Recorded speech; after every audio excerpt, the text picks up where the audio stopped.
बिस्मिल्लाहिर्रहमानिर्रहीम। आज हमारा टॉपिक है मैंडिबुलर नर्व। ठीक है, तो पिछला जब मैं मैक्सिलरी नर्व बता रही थी तो मैंने आपको बताया था कि जो ट्राइजेमिनल गैंग्लियन है, ठीक है, इसकी 3 ब्रांचेस होती हैं। एक हमारे पास V1 ऑफ्थैल्मिक, मैक्सिलरी और मैंडिबुलर। ठीक है, थोड़ा सा पढ़ते हैं कि हमारे पास मैंडिबुलर नर्व जो है वो है क्या। इसको V3 भी कहते हैं and that is the largest nerve. ठीक है, मतलब इन तीनों से ज़्यादा बड़ी है। It is a mix nerve, it carries sensory fibres and motor fibres. ठीक है ना, ये एक डेरिवेटिव है फर्स्ट फेरेंगियल आर्च का and that is associated with the otic and the submandibular ganglion. ठीक है, अब इसका जो कोर्स है ना वो भी हमारे पास इस तरीके से है कि पहले in the middle cranial fossa and later in the infratemporal fossa. अच्छा, तो मिडल क्रेनियल फोसा में हमारे पास क्या होता है कि ये जो ट्राइजेमिनल गैंग्लियन से जब मैंडिबुलर नर्व अराइज करती है तो इसकी एक सेंसरी रूट होती है और एक मोटर रूट होती है। ठीक है, और ये सेंसरी और मोटर रूट जब फोरामन ओवेल में से पास कर लेती है तो फिर ये एक मेन ट्रंक बना लेते हैं। अब इस मेन ट्रंक की दो जो होती है ना वो क्या कहते हैं, 2 ब्रांचेस मेन ट्रंक से अराइज करती हैं। One of them is the nervus spinosus and the other one is the nerve to the medial pterygoid.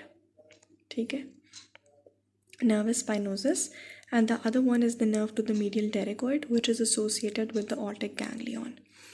ठीक है, और अब इस तरह से है कि मैं आपको साथ साथ इसकी सप्लाई भी बताती हूँ। तो जो नर्वस स्पाइनोसिस है, ठीक है, ये हमारे पास सप्लाई करती है dura mater of the middle cranial fossa. ठीक है, ये हमारे पास it's a meningeal branch of the mandibular nerve. और जो nerve to the medial pterygoid है that is responsible for supplying the medial pterygoid muscle. At the same time it gives motor supply, ठीक है, to the otic ganglion, motor root देती है। और वो जो मोटर रूट होती है वो उसके अंदर रिले नहीं करती और उसमें हमारे पास वो सप्लाई करती है आगे से 2 मसल्स को। One is the tensor veli palatini and the other one is the tensor tympani. After ये मेन ट्रंक में से ये 2 ब्रांचेस जब निकल जाती हैं तो फिर उसके बाद ये हमारे mandibular nerve divides into an anterior division.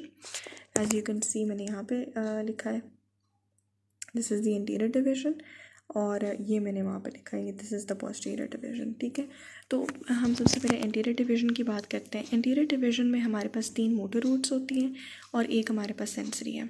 Temporal branch, masseteric branch and the lateral pterygoid. The names indicate के वो अपने रिस्पेक्टिव मसल्स को सप्लाई करती हैं, but one additional point is that the masseteric muscle is also supplying the mesenteric branch is also supplying the temporomandibular joint. और जो buccal branch है that is sensory, ठीक है, and it is responsible for supplying the skin of the cheek. Buccal से ही समझ आ रहा है कि दैट इज़ बक्सीनेटर को सप्लाई करिए, लेकिन एक्चुअली मैं आपको एक और बात बताती हूँ कि ये जो बकल ब्रांच है that is sensory. It is not giving motor supply to the buccinator, it is giving sensory supply to the mucous membrane of the buccinator.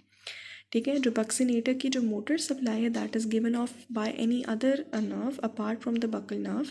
ठीक है, ये हमें म्यूकस मेम्ब्रेन को सेंसरी सप्लाई दे रही है, स्किन ऑफ द चीक को supply कर रही है and it is giving supply to the labial aspect of the gums of the molar and the premolar teeth. Molar premolar teeth के जो लेबियल आस्पेक्ट है, लिप्स वाला जो aspect है, ठीक है ना, of the gums of the molar and the premolar teeth, वहाँ पे चीक को और बक्सीनेटर की म्यूकस मेम्ब्रेन को। Skin of the cheek, buccinator की mucous membrane and sensory supply to the labial aspect of the gums of the molar and the premolar teeth. अब आ जाते हैं पोस्टीरियर डिवीजन पे। पोस्टीरियर डिवीजन से हमारे पास सिर्फ एक मोटर अराइज करती है और बाकी 2 सेंसरी। ठीक है, जो पहली डिवीजन है that is the auriculo temporal nerve और इसकी 2 रूट्स होती हैं। ठीक है, और वो 2 रूट्स जो होती हैं ना वो बाइंड आउट कर रही होती हैं around the around the middle meningeal artery. तो ये आपको एमसीक्यू में आ सकता है कि ये जो ऑरिकुलो टेम्पोरल नर्व है, ठीक है, ये किस आर्टरी के अराउंड वाइंड कर रही होती है, मतलब वाइंड नहीं कर रही होती, इसकी जो 2 रूट्स होती है वो सराउंड कर रही होती है, आपकी इनसर्कल कर रही होती है इनफैक्ट। ठीक है, ओके। अच्छा, अब इसके बाद जब ऑरिकुलो टेम्पोरल नर्व इसके गेट बाइंड करती है तो एक अपनी मेन उसकी मतलब एक मेन आ जाती है। उसके पहले तो 2 इसकी जो रूट्स थी ना, फिर एक ब्रांच बन जाती है, एक सिंगल ट्रंक में आ जाती है। अब ये नर्व जो है, अब ये हमने बताया कि ये सारी जो प्रोसेस हो रही है कहाँ पर हो रहा है, it is taking place in the infra temporal fossa. Right. तो अब ये auriculo temporal nerve infra temporal fossa से इन असेंड करके हमारे टेम्पल की तरफ चली जाती है and it ascends behind the superficial temporal vessels. अब इसके एरियाज ऑफ सप्लाई देखते हैं। Auricular branch ear related areas को सप्लाई करती है, the skin of the tragus, the upper part of the pinna, some part of the external acoustic meatus and the tympanic membrane. इसके अलावा ये important है कि आप बताएं कि upper part of the pinna या upper part of the external acoustic meatus, क्योंकि जो कार्टिलेजिनियस पार्ट होता है external acoustic meatus, tympanic membrane वगैरह का, that is being supplied by the greater auricular branch of the vagus nerve, also called as the Arnold's nerve, ठीक है। और temporal part जो होता है ना, वो ऑब्वियसली आपको नाम से पता चल रहा है टेम्पल को सप्लाई करता है। Apart from that the auriculo temporal nerve is giving secreto motor fibres to the parotid gland, ठीक है ना। और उसके अलावा it is also supplying the temporo mandibular joint. तो यहाँ पे हमने पढ़ लिया कि टेम्पोरो मैंडिबुलर जॉइंट को एक तो मैसेटर सप्लाई करा था और दूसरा ये ऑरिकुलो टेम्पोरल नर्व सप्लाई करी है। और ये जो मिडिल मेनिंजियल आर्टरी है, ठीक है, ये भी हमारे स्कल के अंदर एंटर होती है, मतलब हेड के अंदर एंटर होती है। तो ये जो नर्वस स्पाइनोसिस था which was the meningeal branch of the mandibular nerve, और ये हमारे पास मिडिल मेनिंजियल आर्टरी, ये दोनों हमारे मिडिल क्रेनियल फॉसा को कैसे एंटर करते हैं, थ्रू द फोरामेन स्पाइनोजम, ठीक है। आई होप आपको समझ आ गया होगा। फिर उसके बाद हमारे पास ये हमने ऑरिकुलर टेम्पोरल एक ब्रांच पढ़ ली। अब हम आते हैं टुवर्ड्स द लिंगुअल नर्व, ठीक है। लिंगुअल नर्व हमें पता है that is sensory just like the auricular temporal nerve, ठीक है, and it is supplying gustatory fibres supply करी होती है to the anterior 2/3 of the tongue, and it is also associated with the fibres of the chorda tympani 2 centimetres below the skull. जो होती है ना lingual nerve, it gets associated with the fibres of the chorda tympani, ठीक है। और ये हमारे पास इसकी लोकेशन अक्सर आ जाती है एमसीक्यू में कि ये लाई करती है on the surface of mandible medial to the third molar tooth. Medial to the third molar tooth lingual nerve जो होती है बिल्कुल मैंडिबल सर्फेस से एसोसिएटेड होती है। Now the last branch which is the inferior alveolar branch of the posterior division of the V2 that is mandibular nerve, ठीक है। इसकी 3 ब्रांचेस होती हैं। सबसे पहले जो मेन है वो है inferior alveolar nerve, it is a motor nerve, ठीक है। अब ये सबसे पहले माइलोहायोइड ब्रांच देती है। ये माइलोहायोइड आई थिंक नाम से पता चल रहा है कि माइलोहायोइड मसल को सप्लाई करता है, और इसके साथ साथ it also supplies the interior belly of the digastric.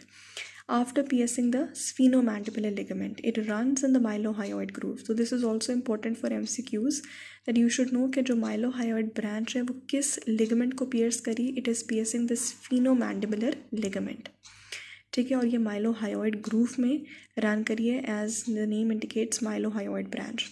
अच्छा, एक इसकी जो ब्रांच होती है वो जा रही होती है towards supplying the lower teeth and the gums, ठीक है। और एक इसकी मेंटल नर्व होती है जो कि मेंटल फोरामेन को पियर्स करती है and it gives supplies the skin of the chin and the skin and the mucous membrane of the lower lip, के लोअर लिप की स्किन उसकी रिलेटेड म्यूकस मेम्ब्रेन को सप्लाई करती है, ठीक है। So this was all about the mandibular nerve. आप इसकी पिक्चर ले सकते हैं। Thank you for watching.